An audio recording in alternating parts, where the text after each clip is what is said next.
All safe? No one got hurt coming in?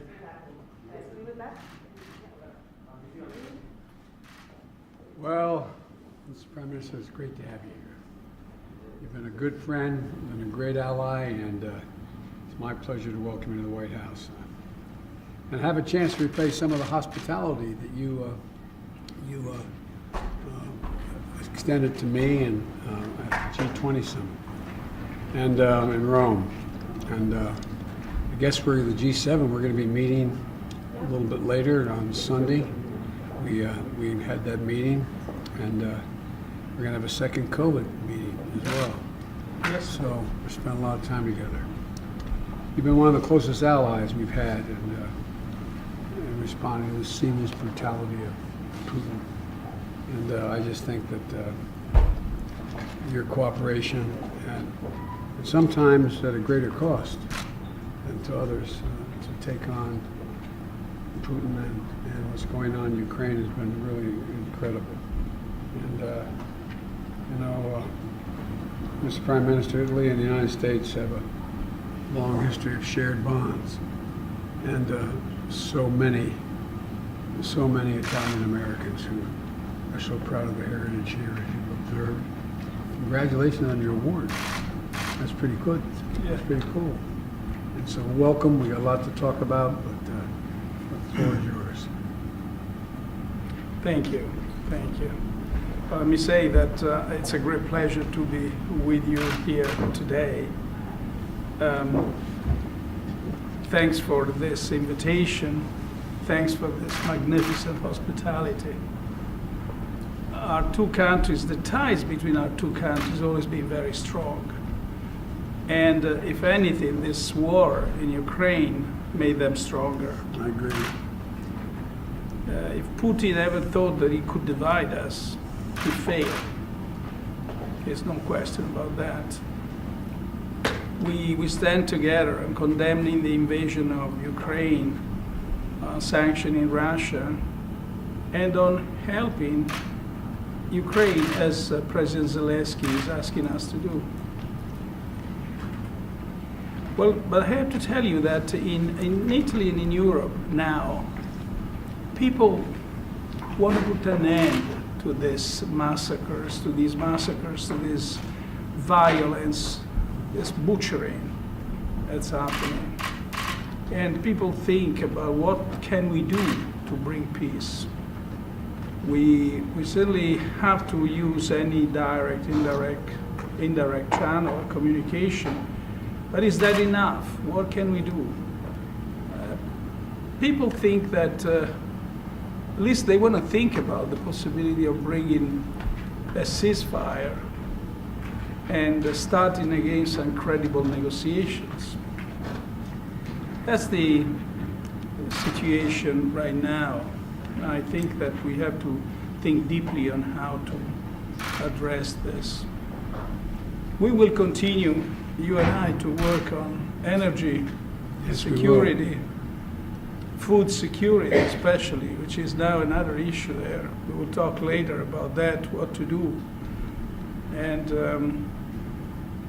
the other thing I would want to say just at the opening, then I don't think we will discuss this later, but what happened in Ukraine is going to bring a drastic change in the European Union.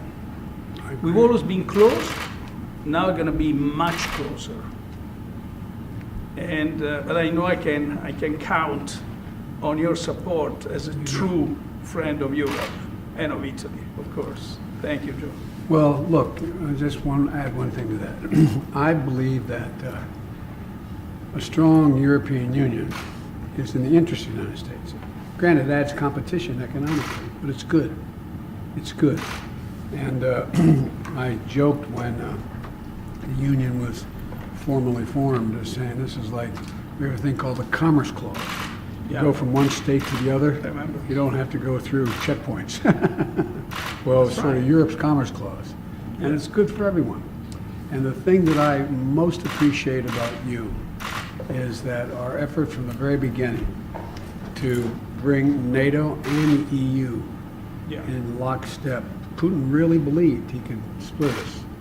And we've all stepped up. But anyway, I'm delighted you're here, anxious to talk to you, and watch how they get out here without getting hurt. They actually walk out of the room without knocking each other down. Mr. President. Guys, it's time to go. Guys, it's time to go. Right now, it's no business. Mr. President, do you have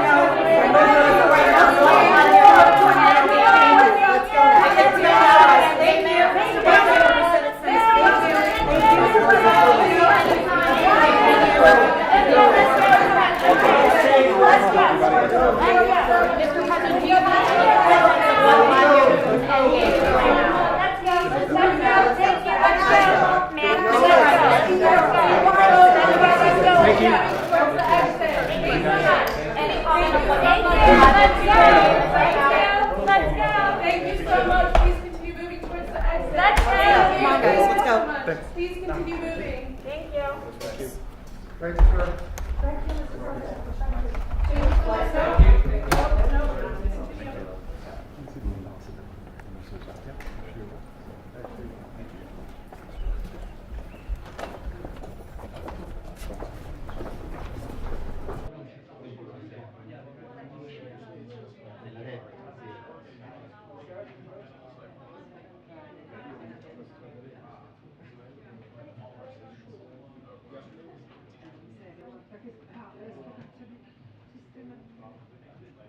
Dobbiamo fare questa seconda parte, dobbiamo organizzare il canale per la pace, perché ci sono troppe la via dei stati giudizi.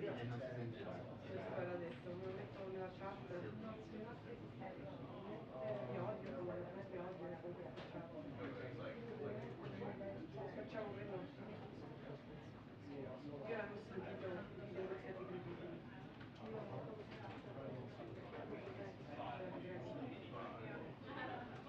Questo è un periodo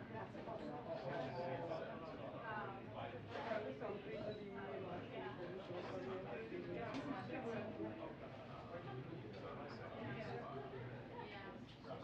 quindi Draghi sul messaggio di pace ha portato a pace, non siamo sicuri, perché ha fatto finta di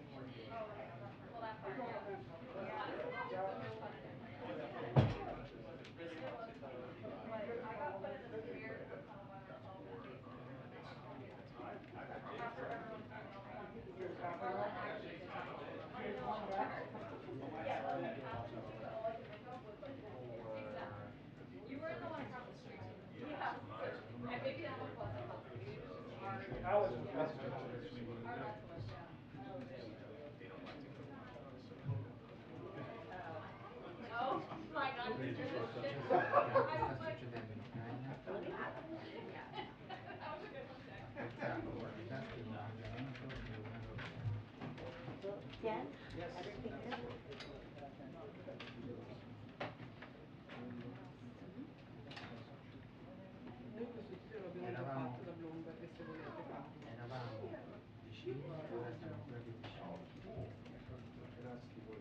Cosa stai facendo qui? Sempre Draghi. Ancora più vicino.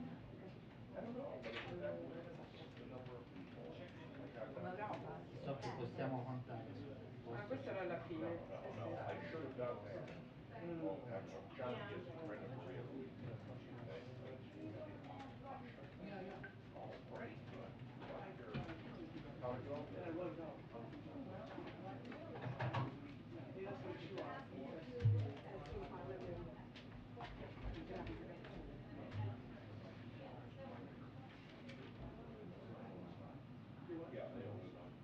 So che possiamo restare sul tuo sostegno. come Sì, sincero amico sul tuo dell'UE e sostegno. dell'Italia.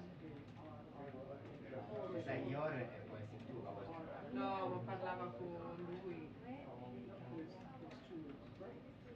Vogliamo fare vostro? Come un sincero, avrà come un sincero amico.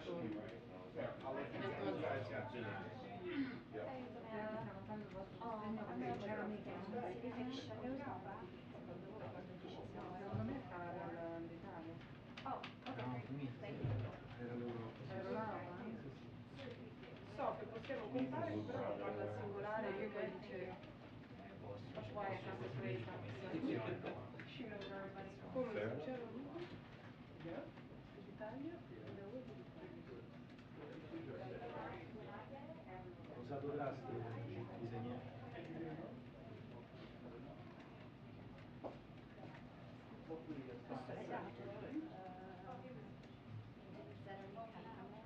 salutando adesso.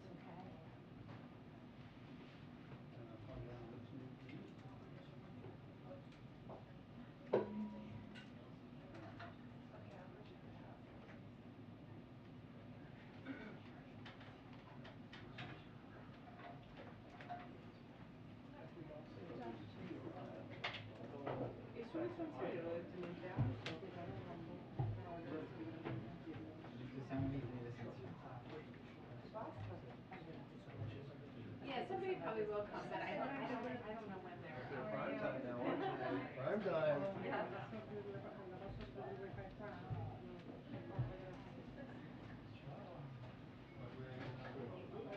Hey, how's it going? I'm sure they didn't push the birth in July.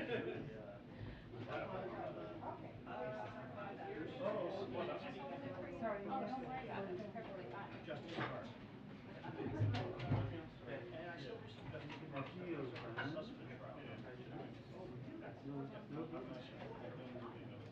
Well, not a trial, trials. Oh, that's what you're worried. Some of the year explanation. everything's fine. How are you? She's cute.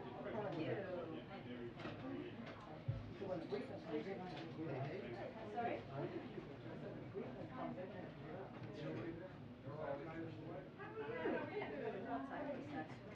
Trying to make it work. How are you? Amazing. What are these boots? These are amazing. Oh my god. The Secret Service can wear cowboy boots at night, right? These are the coolest boots I've ever seen in this room. Is that too much, you think? Never. I can't see me from the knees down, ever. So Just like you came around the corner. Ma noi ci fanno uscire anche Wow. they're a lot. You should write down. Do you know what I do?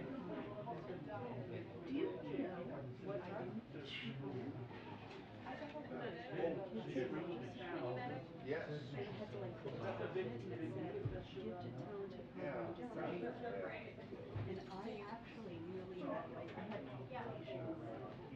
And it's not me. Well, I'll tell you, But you call have on it. palpitations Joyce, like for your kids. Right. But like it's just like myself.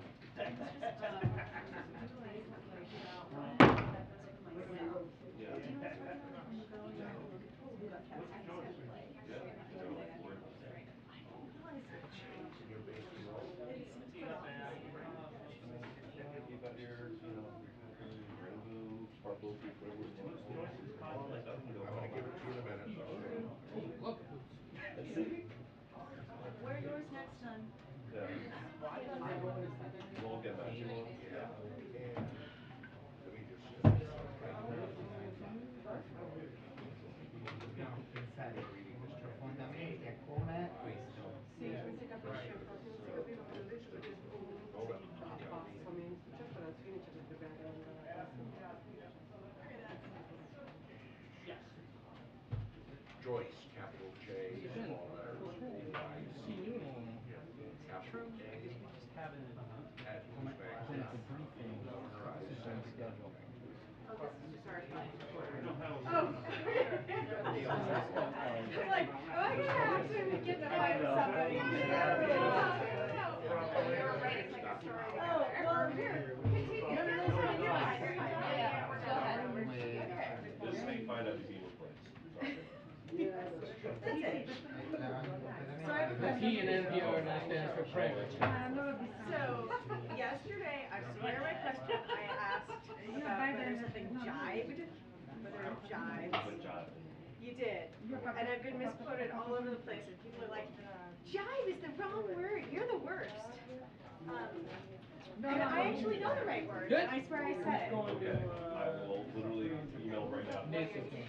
I'm staying back because I'm doing Thank you. I realize it's like the dumbest thing. You got, where do you doing? Yeah. All of that are here in town, American. Well, you know, just let the record show. It's fine. Josh Windrow want to email me to get stalks and not stops. Oh, yeah. In there, I could have had much weirder. Great. Those are going to be amazing.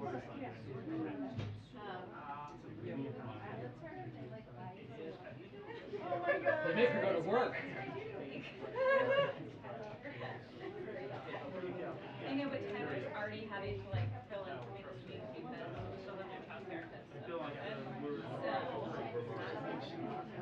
Yeah, she and Mike had it last week, so I took last week off, and then this week she's like fine, but she's still testing positive, and our nanny understandably doesn't want to come back. So Mike and I are now like switching off days. Like on the days I'm staying home, like Tyler's already doing it, so I felt like. I couldn't agree more as Like he's going to Chicago tomorrow. So it's like he went to Northwestern. He's just gonna go out and like with his friend. Like I don't feel bad about it. But I would feel bad sending him home.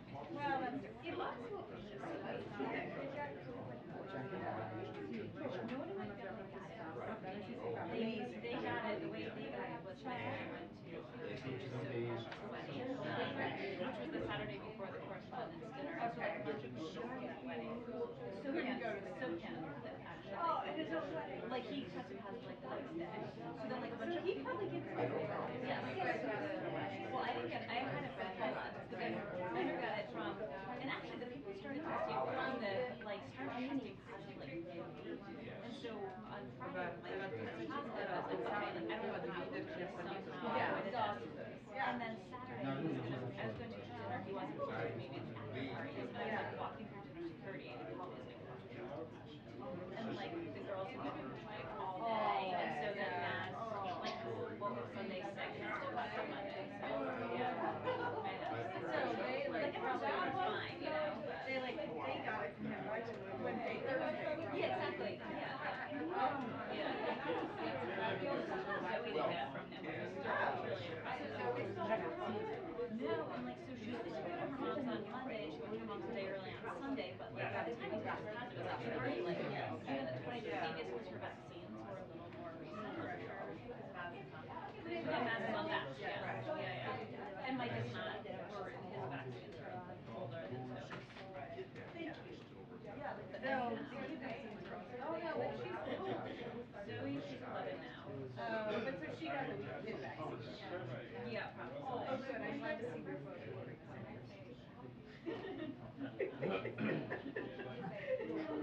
Now to respond to the tackle from Selfish. If she's good, she's good. Mine's like that one. Oh no, mine is not.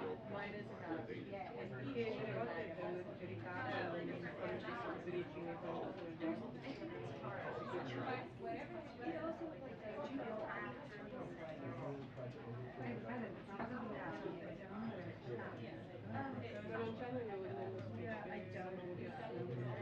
Oh, here. Oh, I shared it with myself. I can share it. You can share it with yourself. I can share it. We're all trying to share it.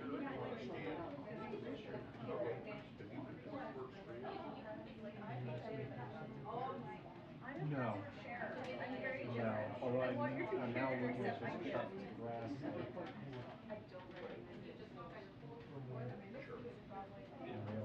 And realizing I'm I'm saving up for someone else. I want to clarify and solve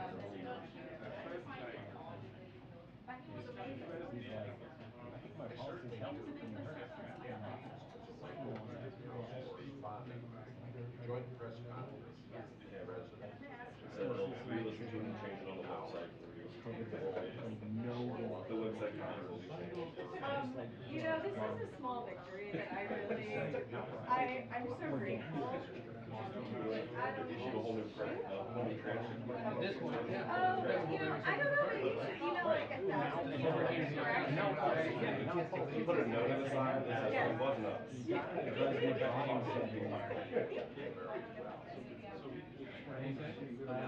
We were ceasefire.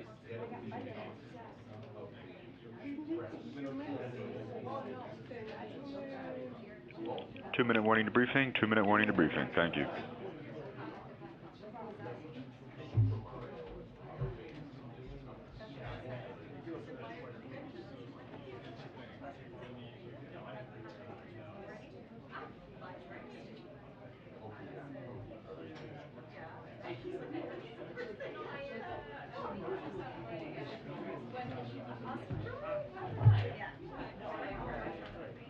You guys are getting confused about the press release.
Think about the possibility of bringing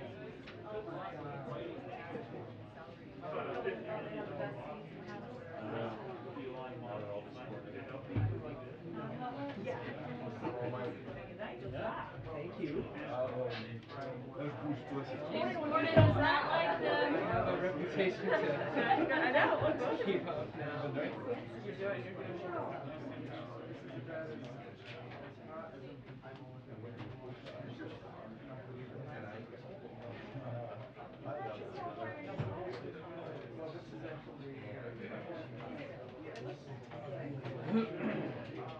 There was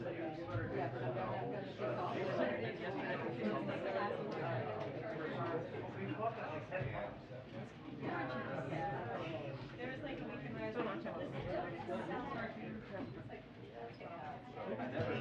week in my First of all, Lewis is quiet, and second, he is Hi, everyone. Hi.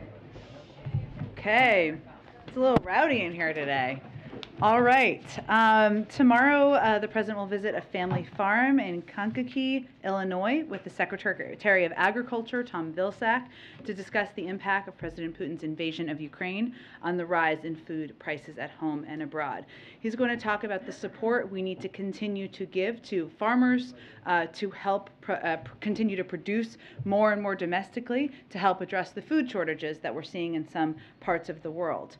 We know that U.S. agricultural exports can help address that and can play an important role. Just as we are providing weapons, we are going to work on doing more we can to support farmers to provide more wheat and other food around the world. He'll talk about that tomorrow. We'll also see tomorrow morning the latest inflation numbers for the month of April, and the President will deliver remarks on the effect of Putin's price hike on the cost of food and energy, and his administration's actions to support farmers and food processors, lower their costs and lower prices for families. Later in the day, the President will give remarks at the International Brotherhood of Electrical Workers, IBEW, 40th Convention in Chicago, Illinois, on his support for union jobs in the infrastructure and energy industries. Also wanted to note for all of you that this afternoon, soon, in the next couple of hours, the President will host Speaker Pelosi and other members of a congressional delegation who recently traveled to Ukraine in the Situation Room. The President previously spoke to Speaker Pelosi about the delegation's trip by phone. As we said earlier this month, he wanted to hear a more thorough account of their time in Ukraine in person after they returned to the United States, so this is an opportunity to do exactly that.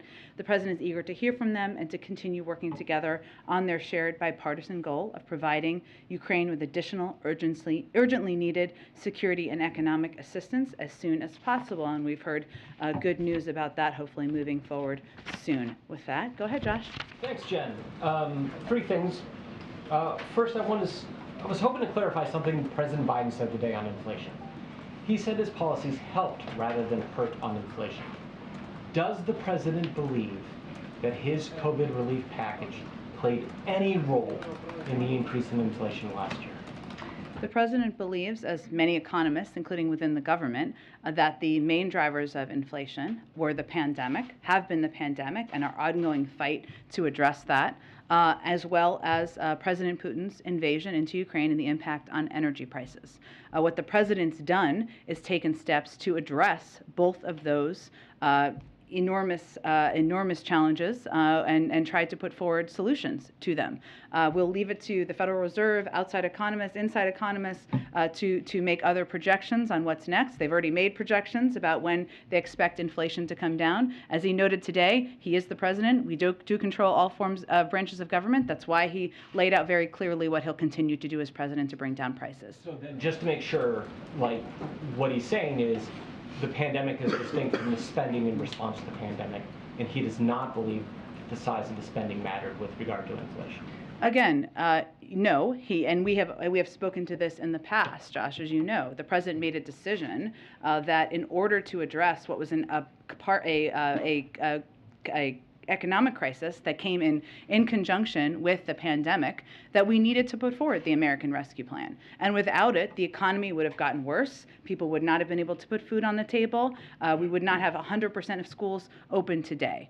So no, he does not think that is the driver. He knows the pandemic was the driver. There was, of course, an accompanying economic downturn as a result. And we've seen in recent months the impact of President Putin's invasion and the energy prices that have gone up and been a main driver of inflation. Gotcha. Secondly, Italian Prime Minister Mario Draghi just now pushed for a limited ceasefire to allow talks to resume between Russia and Ukraine. Does the U.S. believe that these talks would be productive? We certainly believe that this will be resolved through a diplomatic process and a diplomatic solution. But we know, and you heard, I think, our Director of National Intelligence on Capitol Hill today say that we don't see a sign from the Russians that they are open to or eager to engage in those discussions. There have been several fits and starts at attempts at ceasefires, even in smaller parts of the country in Ukraine, as you know. We've been supportive of all of those, but it requires the Russians being at the table and being willing to take part in a diplomatic process.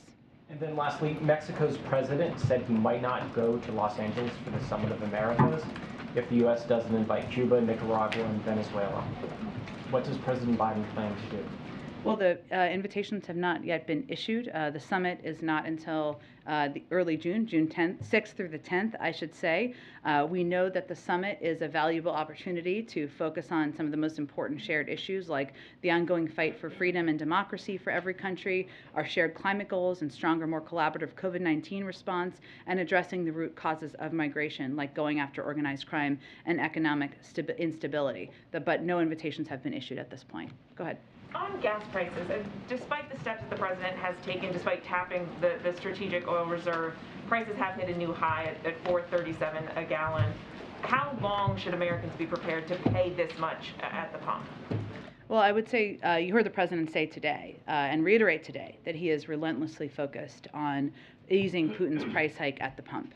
And that means taking as many steps as he can to continue to lower costs for Americans. Now, the steps that he can take, and he has taken, of course, include a historic release from the Strategic Petroleum Reserve, leading the world in their release to ensure there's more supply in the global markets to reduce the price of oil, which is exactly what it has done. He's also taken steps that are definitely smaller, but meant to do anything possible, including issuing a waiver for E15 so that thousands of pumps in the Midwest could have gasoline that make it available to Americans so that that's 10 cents less.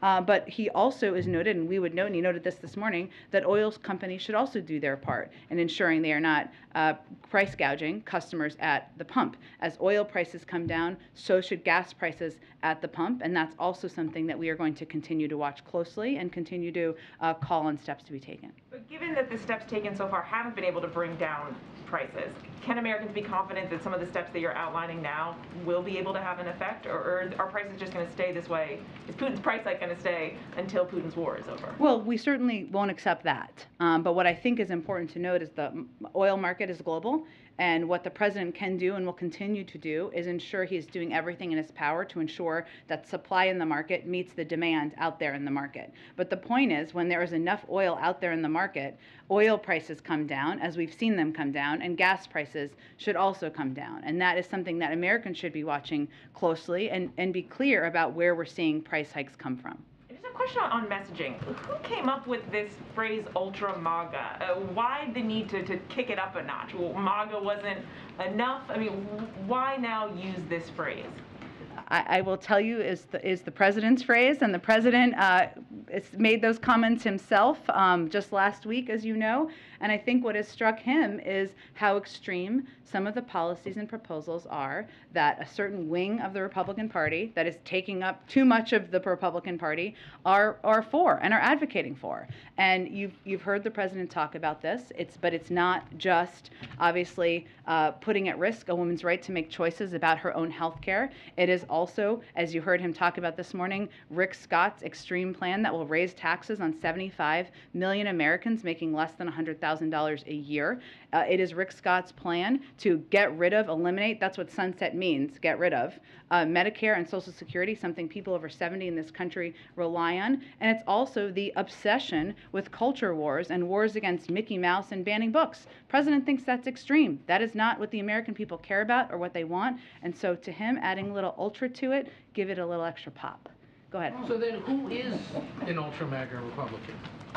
I would say people who support that portion of the Republican agenda. So Rob Portman, Susan Collins, Mitt Romney, would they be ultra-MAGA Republicans? They can all make their own choices, Ed, and we can let others evaluate that. But I would say that the president's view is those who support a plan by Rick Scott, by Chairman Scott, that would raise taxes on 75 million Americans and get rid of, sunset, eliminate, whatever you want to call it, Medicare and Social Security. That's a MAGA position. And that includes the chairman of the Republican National Committee. That's a MAGA position. That is the chairman of the party. So that's what the president considers, but also, obviously, given 2/3 of the American people, according to a Fox News poll, believe that Roe v. Wade should be protected. If you're on the other side of that, you're supporting an ultra-MAGA position in the president's view. So we don't need to name-call individuals unless they have positions that are aligned with what he feels is the ultra-MAGA wing of the party. Two other quick on foreign affairs, just to follow up on Josh's question. You said invites to some of the Americas haven't gone out yet. Yeah.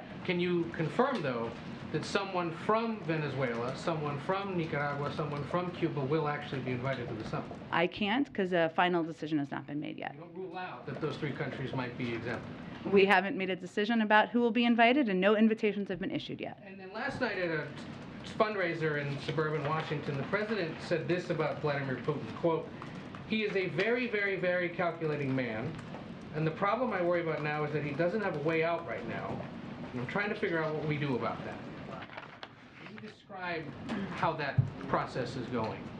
Does it involve, for example, considering the Italian Prime Minister's suggestion that there be a temporary ceasefire for talks?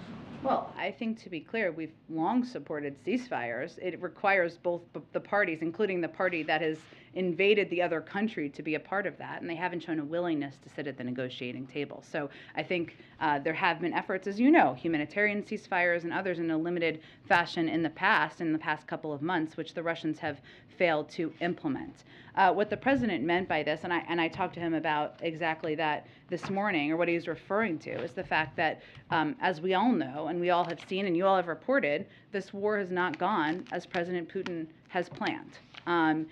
He has seen his military be demoralized. He did not march through the city of Kyiv yesterday. The NATO and the West are united, and right now he's dealing with crippling financial sanctions in his country while he has become a pariah in the world. So what the president's point was is that we have to be clear-eyed about the impact that has on a dictator that has invaded another country, a sovereign country, that it hasn't gone as planned as he thought it would go.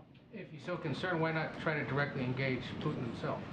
I would say our role right now, we feel the most constructive role, is continue to support the Ukrainians' hands at the negotiating table and support them militarily. And I would note that our support, obviously their bravery and courage has been what has helped them win the Battle of Kyiv, but our military assistance, the assistance of our humanitarian and economic assistance is a close second. Go ahead. So today the president said that a majority of Republicans have signed on to Senator Scott's tax plan. That does not seem to be the case. Senator Scott said that today. Mitch McConnell had said that the party is not behind this. Are there any Republicans that you can think of or the president might be referencing that is currently behind this? Do you count the chairman of the Republican committee as an important Republican? He is the chairman of a committee, but if no other It's actually a she, the chairman of the Republican Party. there. So Chairman Ronna McDaniel praised Senator Scott's proposal as a, quote, clear plan for Republicans that offers, quote, real solutions. She's the chairwoman of the party. Rick Scott is not a random senator. He is literally in charge of winning back the Senate for Republicans and what the plan is. So he is the person who's put forward this plan. Senator Ron Johnson has called the congressional GOP plan a, quote, positive thing.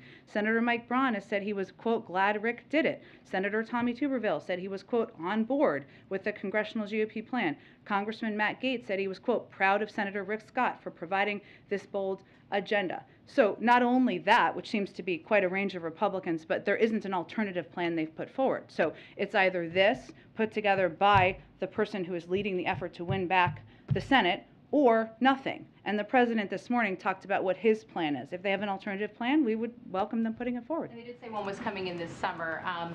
And as far as Senator Scott goes, he acknowledged today that a majority is not behind him. He says this is his individual plan for this.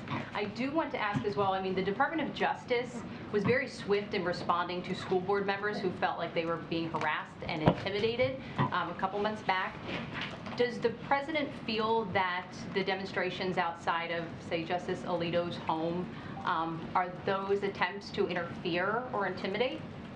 Well, I think I said yesterday, but I'm happy to repeat because I think it's important for everybody to hear, that the president's long-standing view has been that violence, threats, and intimidation of any kind have no place in political discourse. And we believe, of course, in peaceful protests. What I do find is interesting, and I think many people have noted, is that there are voices on the right who have called out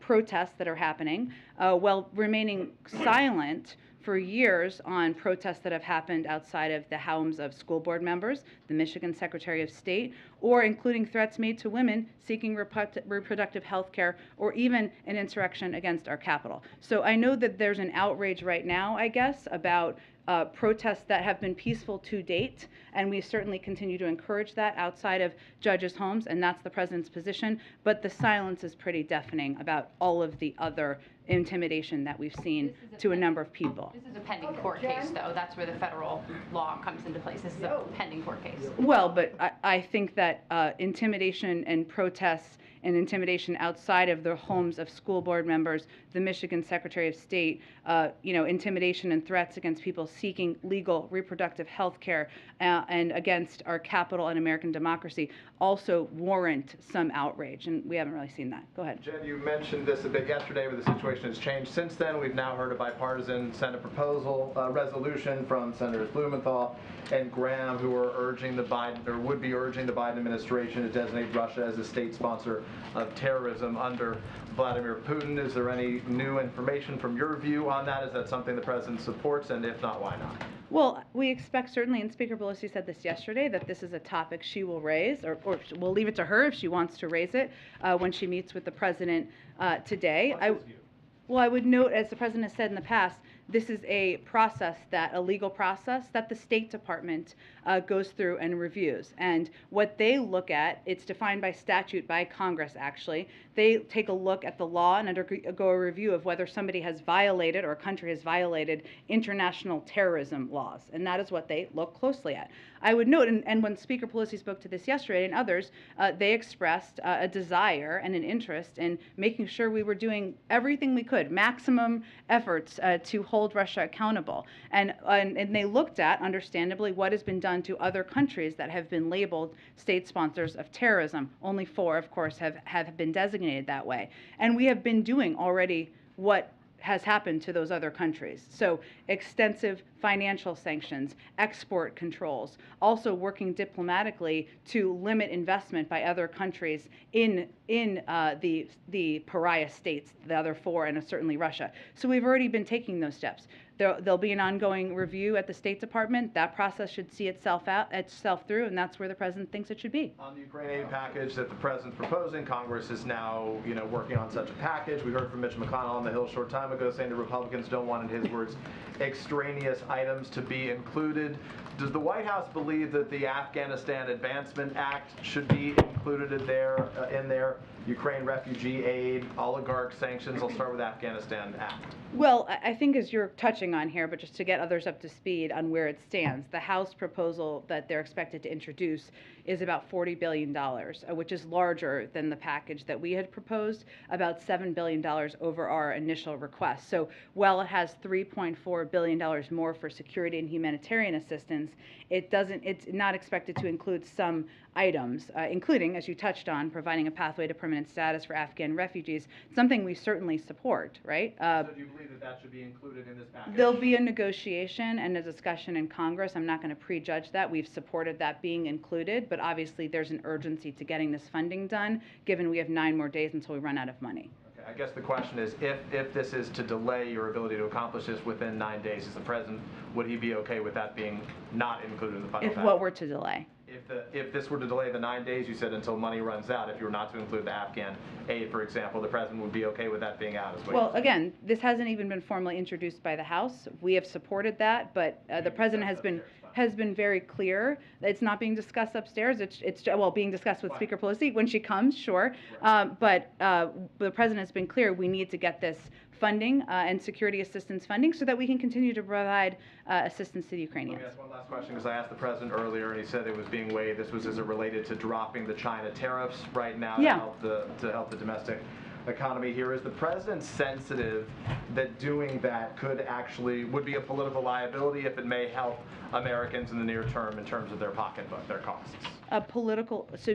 Say that. Does the president have concerns that basically lifting tariffs on China, which could be used as a battering ram by political opponents saying you're being soft on China, would be a political challenge for him, even if it would help Americans in terms of their pocketbook issues in the near term? Well, we already announced some tariffs that we were lifting back in March, so it's been an ongoing review, and we expect to do more. And he said he's weighing new ones. So he's weighing new ones, yes, because it's an ongoing process, and there are more that are still in place. And we didn't feel that the ones that were in place when the president took office were all advantageous and were doing what they needed to do to make clear what our positions were on China's approach to investment and economic engagement, which we've obviously been clear about our issues with. And we have, but we are continuing to review where it would be advantageous to take steps that would help, reduce wages or increase wages and help certain industries that are impacted by these tariffs in a way that we don't feel is effective.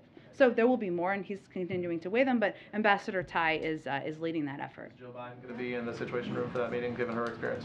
Dr. Biden, I don't know that she will be in the meeting, but she and the president obviously had a number of conversations since she returned. He was talking just this morning about how proud he was of her trip and how grateful he was that she traveled there. Go ahead. Go ahead, Jeff. Jen, just to follow up on the tariffs, do you have a sense of a time frame for when the next round or when the next decision on lifting tariffs could come? I don't have a prediction of that. What we're looking at is how to evaluate what's working for American workers, industry, farmers, and consumers, and change what is not. I mean, I expect we'll have more to say in the coming weeks, but I don't have an assessment for you on how expansive that will be or how many decisions about tariffs there will be at that point in time, but we expect we'll have more to say in the coming weeks. Elon Musk today said that he would reverse the decision that Twitter made to ban President Trump. Wondered if the White House has a reaction to that and how that would impact this White House's dealing with misinformation. Well, I would say it's the decision by a private sector company to make on who will or will not be allowed on their platforms. What I will say, broadly speaking, is that our effort is to, of course, make sure that freedom of speech is protected across the country, but that also these platforms are not used for forums for disinformation. And we have seen a history of that, not just on Twitter, but also on Facebook. The president believes there's more that needs to be done in reforming Section 230, and there's a lot of bipartisan interest in that.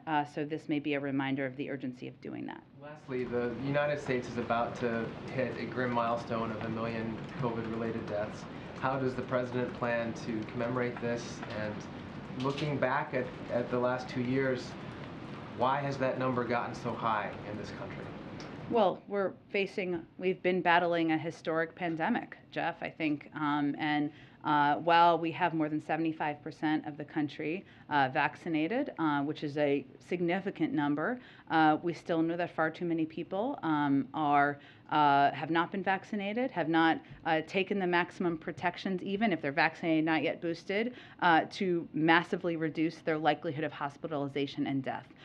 It is still incumbent upon us, and we are still working every day on increasing the number of people vaccinated, the number of people boosted, and expanding the protections. In terms of how we're going to mark that moment, the president will certainly be marking that day. I expect we'll have more to say soon.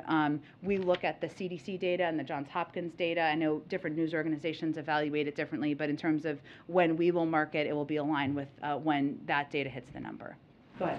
Thanks, Jen. Last November, President Biden asked the Federal Trade Commission to look into whether oil and gas companies were playing a role in keeping gas prices high. Has he gotten the results of that investigation? Well, they're independent, so they would make any announcements about any intention to take steps on their own, of their own accord, out publicly to all of you, and obviously they have not done that. But what we can certainly see and watch, Caitlin, even without any announcement or indication by the FTC, is as we see the price of oil, barrels of oil come down, the price of gas should also come down at the pump.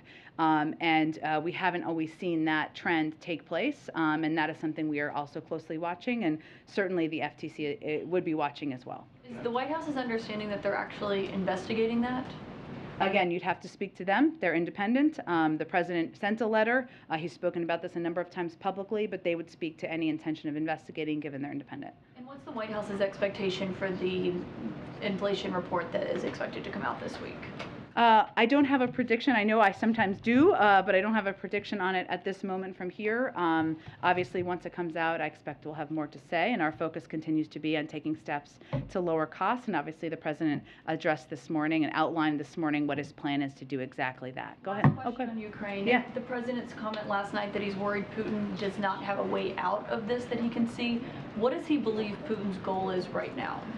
Well, I think what the president was referring to is the fact that this has not gone as President Putin planned. And that while he had predicted in a very public speech, we all talked about at the time in February, that he would not only subsume Ukraine and to make that a part of Russia, he would be marching through the streets and maybe he'd do more from there. And that obviously hasn't happened. The Ukrainians won the Battle of Kyiv. He also thought that NATO would be divided, that the West would be divided. That has not happened, and he certainly did not predict he would be facing the level of crippling sanctions enforced by all Western countries together that he is today. So the point he was making is that we have to be clear-eyed about the fact that this war is not over. That he still has ambitions, and he is still fighting the war. And we've seen that on the ground every day, but even as the Ukrainians have had successes, as Director Haynes said today, this is going to be a long war, and we need to prepare ourselves for that. Go ahead. On Monday, you tweeted out that the president strongly believes in the right to protest, but such protests should never include violence, threats, or vandalism, and you specifically mentioned the ability of judges to be able to do their jobs. Is the administration worried that abortion rights protests may turn violent, and was there any specific group of protesters that tweet was geared towards? Well, I think to be very clear, the protests outside of judges' homes have not turned violent, and I don't think we need to make a prediction of that from here. Just because people are passionate, it does not mean they are violent, and that's probably why you're asking the question, Ashley. But I think it is important the president felt it was important for us to be clear that as people's passions are high, as people are fearful about their own health care, that should never resort to violence, should never resort to vandalism, and we have seen some elements of that, vandalism, and he wanted to be clear that his position was to call for peaceful protest. And on a similar theme, Senator Collins called the police over the weekend after someone wrote a non-threatening abortion rights message in sidewalk chalk in front of her house in Maine. I was just curious sort of what you made of her response. I don't have any specific comment on her response other than to say that even as passions are high, even as people are fearful, even as people are scared and frustrated, which is understandable, no one should resort to violence, of course, nor threats, nor intimidation, nor vandalism, and that those are not effective means. Vandalism? I'll let others define that, but there are lots of ways to peaceful protest. What's also important to note here is what I would call the hypocrisy of the silence on the other side when there have been intimidation, protests, outside of the homes of school board members, the Michigan Secretary of State. There have been countless women who have dealt with and navigated through threats made as they're seeking reproductive health care, which, by the way, has been legal for 50 years, and there has been no outcry about that. There has been outcry about protests that have been peaceful outside of judges' homes, which, again, have been peaceful and have not been violent, and the president has been clear about his view on them. Yeah. Thank you. I wanted to ask you another aspect of what the president might call the ultra-mega agenda, which is election denial. More than 140 House and Senate Republicans voted against certifying his victory in January 2021. There are many more candidates running for seats in this election that have pledged that they would have done that and may do the same in the future. The president's ramping up his rhetoric and going after Republicans on economic policies, tax policies. Is he planning to go to voters and tell them that their vote this November could impact their ability to have their vote counted 2 Novembers hence? Or is he not concerned that a Republican House would refuse to certify a Democratic victory in 2024? Well, I think the way you can expect, without getting into the politics of it, which I have to be careful of from here, the president to talk about voting and voting rights is about his view and belief that we should have people elected across the country who stand up for protecting and expanding access and not questioning and making it more difficult or oppressing people's right to exercise their right to vote. Well, it seems more and more that a tenet of the Republican agenda is to denigrate him as illegitimate or worse. Is it hard for him to hear these things? What's his reaction every day to hearing that there are people referring to his administration as the regime and talking about him as if he's a dictator?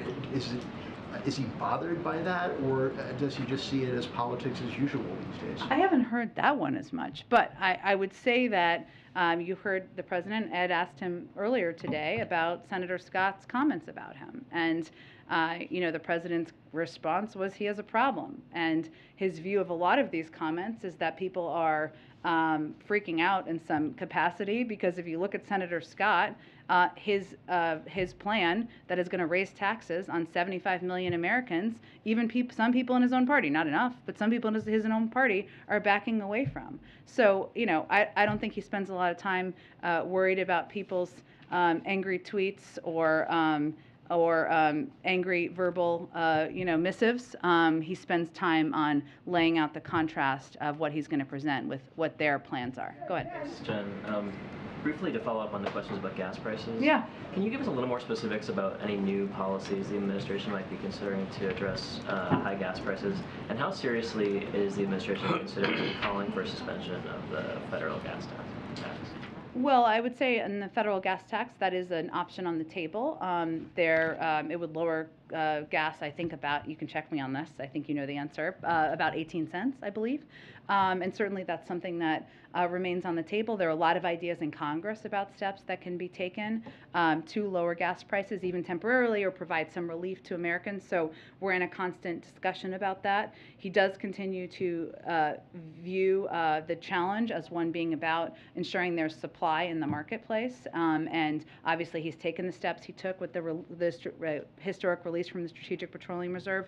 We'll continue to talk with big global producers about what steps we can take, and he's going to continue to look at steps we can take to provide relief to Americans. I would say the other piece that's very much on his mind is that when we look at inflation and what the impact of inflation is on Americans, we know that it is driven at this point 60 to 70%, depending on the data you're looking at, by energy prices. And so in addition to addressing that, he wants to think about how to bring down costs for Americans in a range of ways. And a couple of weeks ago, he announced fixes to the family glitch in the Affordable Care Act. He's announced a pause on the repayment of student loans. And if you're a family at home, trying to figure out how you're going to pay bills, you're looking at what your costs are incoming, and he is going to take every step he can to provide relief as people need it in this moment, and he certainly recognizes that. And speaking of inflation. Is he concerned at all that widespread loan forgiveness would actually increase inflation, further exacerbated by pumping money into the economy? I know some economists, and I don't have an official assessment from here, but I would say that Jared Bernstein, who is one of our economists, has spoken to this, and he's talked about more about the impact of pausing federal loan repayments and the fact that in his view, and you can quote him directly, would be something like 0.001%, which in his view, the impact of that, the impact of giving people relief who need relief, who are stressed and can't repay these loans right now as they're having higher costs in other areas, outweighs that impact. But again, I don't have a projection here on specifically what the inflationary impact would be. Go ahead. Just two things. Can you offer any further details on what the Women's Health Policy Council has in mind on executive orders for abortion rights, as you all seem to towards that issue? Sure. Well, we've talked about it may not all be executive orders. I mean, there's a lot of this is ensuring that we have increased access and funding so that women who are living in the states, if Roe were to be overturned, would be able to have expanded access and capabilities. And some of that could be from the Department of Justice, obviously, which they would make final decisions about. We've said that we weren't going to preview until there's a final opinion because we're still speaking about a potential opinion that has not yet been released. But what I would point you to is what we did around SB 8 and the law in Texas, which was to take steps, including by creating new grants to increase funding, given the fact that we know that 75% of women who seek an abortion are under 200% of the poverty level, to increase funding to ensure we're making it more, making sure that funding is available to people. HHS has also started a number of programs with the exact same objective, intended to protect patients and providers in response to the law. And the Department of Justice has also issued statements in response to SB 8 that reaffirm their commitment to using existing federal law to protect the safety of patients seeking access to reproductive health services. So what we're looking at, what we're trying to address is our assessment and understanding of what the impact will be. That 13 states have trigger laws, 26 states have indicated that they could overturn or ban or take immediate action should this be the final opinion, and we know who would be most impacted. So I don't have anything to preview at this point. As we said, we wouldn't before there's a final opinion, but those are the factors we're looking at. And just one more question. Where does the White House stand on whether the DOJ antitrust chief Jonathan Kantor should be recused from Google cases? I will check and see if we have a position on that or if it's something we'd punt to the Department of Justice. Go ahead. With the COVID funding now separated from the Ukraine funding, what is the path for the COVID funds to pass? And also, should Americans start preparing for shortages of tests or vaccines or treatments this fall? Well, on the second part of your question, I think we don't want to sugarcoat it, that we need more money. We don't have a plan B here. We will use the few funds we have remaining to continue getting tests, treatments, and vaccines out to Americans for as long as we can. And we're going to continue to work the phones, hold briefings, and make our case publicly and privately with lawmakers, imploring Congress to act immediately to help us on our long overdue COVID needs. I will say that we are having conversations at a bipartisan level with bicameral about what the impact will be, which the President said in a statement yesterday, more Americans will die needlessly. And why? Because we're going to exhaust our treatment supply. We'll lose out to other countries on promising new treatments. We'll lose our place in line for America to order new COVID vaccines. We'll be unable to maintain our supply of COVID tests. And our effort to help lower-income countries get COVID vaccines into arms will stall, which is especially relevant given the international summit we're hosting. So we will use the remaining funds we have to kind of spread it as we can, but we need more money in order to continue to effectively run the programs we've been running to date. If it takes a vote on Title 42, would the president be okay with a vote happening to try to block Title 42 going away in order to get a vote on the COVID funds? I know there's a lot of talk on this out there, and so I understand why you're asking, but right now there's a lot of steps that would need to happen before that came to the president's desk. I would say his view continues to be that the lifting of Title 42 was a decision made by the CDC. It was the authority given to them by Congress. That should not be holding up funding that's necessary to save the lives of Americans. But again, there's our ongoing discussions in Congress at this point. Go ahead. Thank you, Jen. I have two questions. Oil and inflation. Oil first. President referred to the strategic reserve, and then there's this, we talked about that again, but the rallying our allies to release the additional 60 million barrels of oil from different countries. Yeah. How successful has he been on this very convincing allies to release more oil? Well, I would say it's the largest historic release ever by the global community, so I would say that's pretty successful. In terms of the status of when the releases would happen, we said at the beginning that it would be over the course of time. What we're trying to do is fill the needs for the next several months until a number of oil companies have said they would be able to pump more. Have you had commitments on that? I mean, we announced commitments just a few weeks ago. From countries? Yeah. From countries. I'll go back to my notes then. As for inflation, I just want to check something with you because, as you know, the 8-foot 2x4 goes to between $6 and $7 each these days. So construction is getting more and more costly. I was reading a report from Habitat for Humanity saying 30,000 houses are $30,000 more expensive because of the cost of material. As you know, the tariff on Canadian softwood is still over 11%.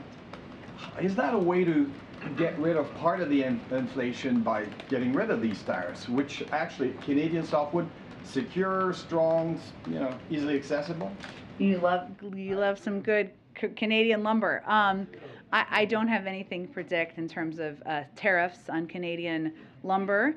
I will say that obviously taking steps not just to address the supply chain, but to manufacture more at home here in the United States as part of the President's longer-term plan to address these increasing costs over the long term. Go ahead.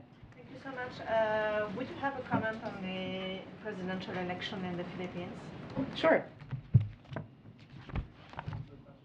On the presidential election in the Philippines, I believe I have something in here. It's a lot happening today.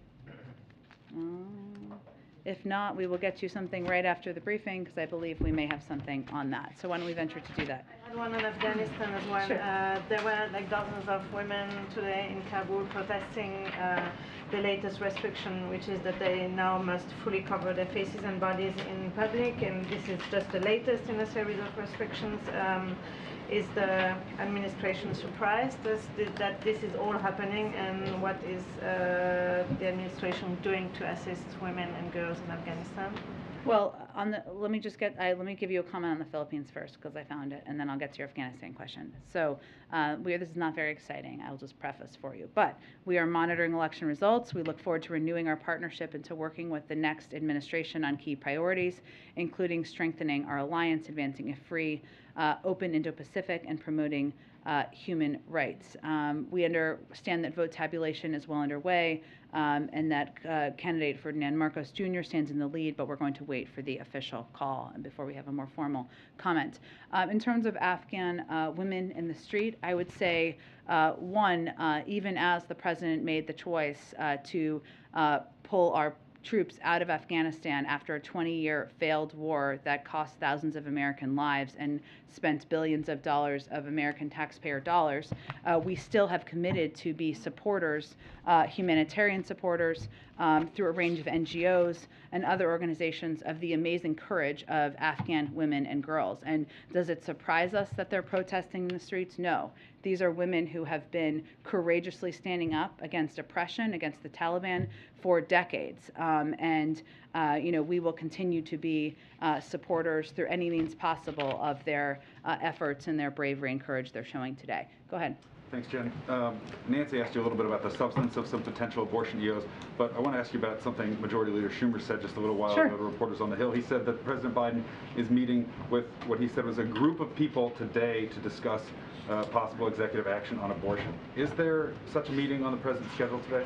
Well, I would say that one of the steps we've been taking all along is having the Gender Policy Council, our counsel's office, and the Department of Health and Human Services come up with options and proposals for what we would do were this opinion issued to be final or a version of it to be final. So those are ongoing internal meetings.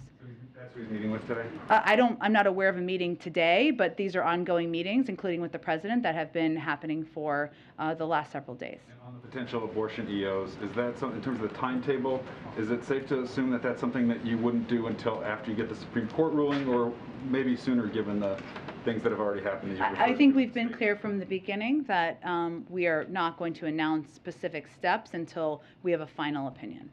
Go ahead. Also on abortion, Jen, we've seen the president speak out against states that have passed laws that he disagreed with, voting rights especially.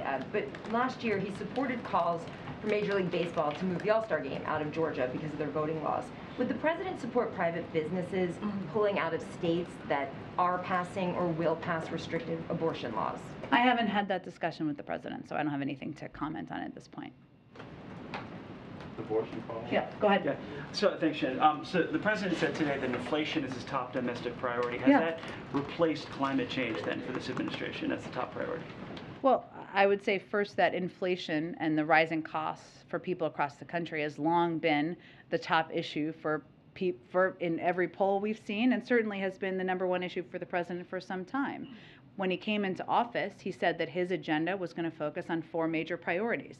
That includes addressing the climate crisis, of course, and he will continue to do that. But we are certainly aware that right now in this moment, that inflation and reducing costs is what is most on the minds of Americans. So the president was also asked if he took responsibility for any of his policies related to inflation, not just gas prices, but inflation.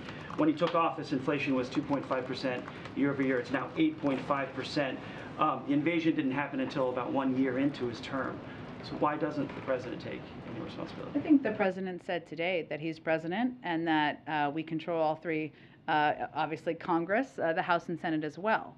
What is also true is that the pandemic was going on before he took office, that fighting this historic pandemic, which has been front and center for his agenda, we know, and every economist will tell you this, has been the major driver of inflation over the past year plus, and we've continued to fight the pandemic since then.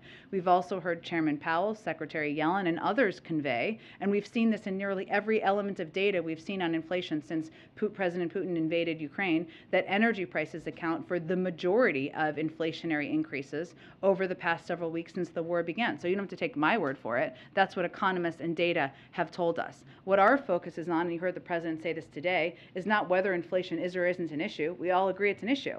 What our plan is and what the president's plan is to address costs and bring down costs is what he outlined this morning. It's a multi-step plan. What are we seeing on the other side? We're seeing the plan proposed by Chairman Scott, which would instead raise costs on the American people and sunset or end, whatever you want to call it, Medicare and Social Security. But last week, Chairman Powell did say that partly what the Fed did, as well as spending from Congress, is the reason that we're in this high inflation environment.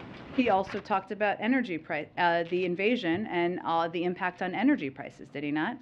Well, that seems like an important part of context, doesn't it? But it wasn't until 1 year into the presidency that the invasion happened. And you're asking me about recent inflationary data, which we know 60 to 70% of is because of energy prices, which even Chairman Powell quoted and said was because of the invasion of Ukraine, right? Okay, Jen, go ahead. April. Jen, a couple of questions, one on abortion, following up on these meetings. Has the president in recent weeks been more deliberate in his conversations as to who he's talking with about the issue of abortion in this leaked draft that came out on the opinion, possible opinion? When you say more deliberate, do you mean have we been having more conversations, or tell me more about what you mean? The president of the United States been more deliberate in who he's talking with, abortion advocates or pro-lifers, pro-choicers. Has he been more deliberate in talking to Schumer? Has he been more deliberate in his conversations about abortion since this leak? Yes, but so has the entire administration. And he has asked the Gender Policy Council, the Department of Health and Human Services, his counsel's office, to put together a plan and proposal, which he's been engaged in meetings about, to discuss what we should prepare to do to protect women's basic fundamental rights that have been the law of the land for 50 years. I think there's no question, not just for Americans who care deeply about this, but for the president as well, that this leaked opinion, whether it's final or not, which we know the Supreme Court has said it's not, and they need to issue a final one at the appropriate time, has raised the alarm bells about what is at risk here. Even though we have seen prior to this a number 288 Republicans sign on to the amicus brief on the Mississippi case. So it's not that the effort to overturn Roe v. Wade is new. That has been ongoing for decades. But certainly this leaked draft raised the concern, raised the alarms, and certainly has heightened our focus on preparing what options are possible. Right, and since 1973, there's been a stronger fight since all this happened. But now you have people like Elizabeth Warren and Senator Schumer who are pushing this hard. Has he been in conversations with both of them, and is he planning on talking to them before tomorrow? We've been in touch with a range of senators. We don't read out those conversations as it relates to him from here. I understand. We don't read them out per his ask. So he has a range of conversations. It's rare that I'm in the Oval Office and he doesn't pick up the phone and call a member of Congress. So I can assure you he's in touch with a range of members, and obviously this is front and center on their minds, as are other issues, but certainly we will continue discussing directly with Congress. Please. Go ahead, April. So the next question on inflation. The president has drilled down, and administration officials have drilled down on issues of price gouging, going back to Caitlin's question, but this is more on a broader scale. The Agriculture Secretary came here a few months ago talking about price gouging. Yeah. He called out Tyson Foods. Yeah. People who are profiting. Record profits yesterday. Right. What's happened across the board? You have gas companies that are profiting. You have food companies that are profiting. Consumers are having a hard time dealing with what's at the grocery store and at the pump. Is the president going to start putting more of a focus on this profiteering or price gouging issue? Because you're seeing these numbers from Tyson. You're hearing about what's happening at the pump. And he even talked about, he asked local gas stations to look at the prices and see if they can make a cut themselves. Is there going to be an extra focus or a more concerted focus on this issue of price gouging? Yeah, you heard the president talk about it this morning, and tomorrow he's going to be traveling to Illinois, where he's going to be talking about how we need to continue to help small farmers on agriculture. So we have talked about this, we have elevated it, and we want to make sure people across the country understand that some of these conglomerates, you mentioned the meat industry, but also oil and gas industry, should not be raising prices on consumers while they are making record profits. Okay, thanks. Let me do Lynn Sweet, because I have a soft spot for her. Lynn Sweet, go ahead. Lynn Sweet, let's hear it. Lynn Sweet is going to ask a question. Thank you, and this relates to his visit to Kankakee. And Lynn, thank you. I should have phoned a friend on the pronunciation. I practiced it. I didn't get it right. I should have seen you here. Go ahead. Okay, so on his visit to Kankakee and Chicago, I have noticed, as others have, that the language that you used today in recent days on calling this Putin's price hike and ultra MAGA. I'm curious, when you go to the IBEW to talk about supporting the new jobs infrastructure, energy issues, and the record on those issues, is this effective language to use in that kind of audience? Because when you go to Kankakee, it's really your event, and it's clear. You don't have to worry about an audience reacting one way or the other. Could you speak to that? Well, I think when he goes, he's visiting a family farm in Kankakee. How did I do there? Okay. And so when he's there, he's really going to talk about the role of American farmers and the amazing agricultural sector we have in this country, and the role that all Americans are playing in standing up for democracy and against autocracy. We think of it often as weapons, and obviously he went to the Javelin plant last week, but it's also about providing American food that's produced here in this country, and what can we do more to produce more. So that's what those remarks will be more about. I have not yet looked at the remarks he will give at the IBEW tomorrow afternoon, but I can tell you, you will, whether it's tomorrow or in days and weeks ahead, you will all continue to hear him talk more about his concern about ultra MAGA Republicans and their agenda. And of course, this is not the last you've heard from us about Chairman Scott's tax plan. That will raise taxes. Okay, thanks everyone. One question for each of these.